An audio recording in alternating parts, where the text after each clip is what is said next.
sakaling halimbawa umabot sa punto na nakipag-settle ka kung kailan tapos na yung presentasyon ng ebidensya, wala kang magagawa, magpapatuloy pa rin. About naman to sa estafa, ang sabi ay nakikipag-areglo ang akusado pagkatapos niya magbayad ng bail. Ano po ang unang hakbang para ma-dismiss ang kaso?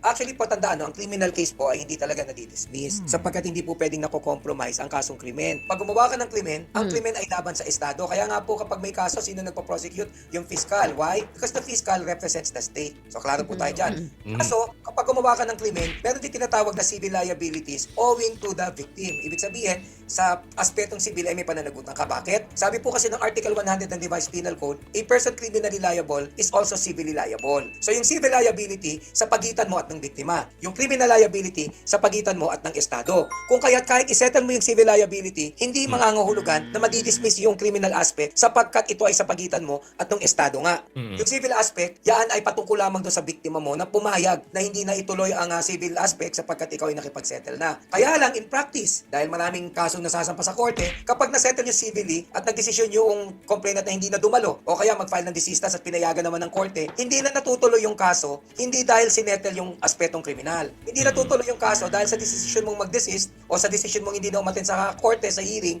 wala nang ebidensya ang piskalya para patunayan kung guilty yung tao dahil umalis na yung makakapagbigay ng ebidensya which is you. Ngayon, kaya lagi ko sinasabi, sakaling halimbawa umabot sa punto na nakipag-settle ka kung kailan tapos na yung presentasyon ng ebidensya, wala kang magagawa, magpapatuloy pa rin.